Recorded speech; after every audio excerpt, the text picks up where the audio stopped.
একথা এক ছোট্ট গ্রামে এক নামাজি যুবক থাকত। তার নাম আমিন। আমিন ছিল খুবই শান্ত স্বভাবের। নিয়মিত নামাজ পড়ত, রোজা রাখত এবং ইসলামিক জ্ঞান অর্জনে তার আগ্রহ ছিল প্রচুর।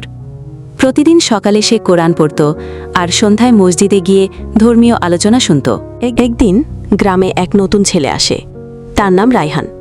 সে শহর থেকে এসেছে এবং ধর্ম সম্পর্কে খুব একটা ধারণা তার নেই। আমিন তার সাথে বন্ধুত্ব করে এবং একদিন হাসি মুখে বলে, ভাই রায়হান, তুমি কি জানো ইসলাম কি দিয়ে শুরু হয়? রায়হান মাথা নাড়ে। না ভাই, বলো তো। আমিন মুচকি হেসে বলে, এই কলেমা দিয়ে, লা ইলাহা ইল্লাল্লাহু মুহাম্মাদুর রাসূলুল্লাহ, মানে আল্লাহ ছাড়ে কোনো মাবুদ নেই, মুহাম্মদ সাল্লাল্লাহু রাসূল। তারপর সে ব্যাখ্যা করে, এই কলেমাই আমাদের ঈমানের প্রথম ধাপ। যে এই কথাটি বিশ্বাস করে ও অন্তর দিয়ে স্বীকার করে, সে মুসলমান হয়ে যায়। এটা শুধু কথার বিষয় নয়, এটা আমাদের বিশ্বাসের মূল ভিত্তি।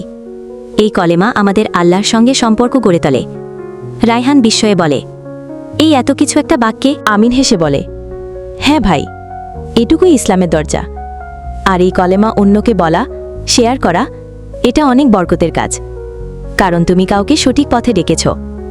রায়হানের চোখে জ্বলে ওঠে অন্য রকমে কালো। সে ধীরে ধীরে বলে, ভাই, আমি কি এই কলেমা বলতে? আমিন মাথা নাড়ে, অবশ্যই। চোখ বন্ধ করে বলো, লা ইলাহা ইল্লাল্লাহু মুহাম্মাদুর রাসূলুল্লাহ। সেই মুহূর্তে যেন বাতাস থেমে গেল। আকাশ থেকে নেমে এলো প্রশান্তির ছায়া। কলেমার শব্দে ভরে উঠল ছোট্ট সেই গ্রামের আকাশ। এই ছোট গল্পের শেষে বলা যায়, কলেমা শুধু শব্দ নয়, এটা হৃদয়ের দীপ্তি। যে কলেমা বলে, সে আল্লাহর পথে এক কদম এগিয়ে যায়। যে কলেমা অন্যকে শেখায়, সে অগণিত সওয়াব অর্জন করে। এই কলেমাই ইসলামের দরজা, মুসলমানের পরিচয়।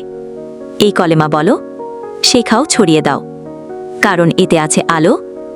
তোমরা যেন মুসলমান, কমেন্টে আলহামদুলিল্লাহ বলো। আর বন্ধুরা, তোমরা যারা তোমাদের মাকে ভালোবাসো, চ্যানেলটা সাবস্ক্রাইব করো।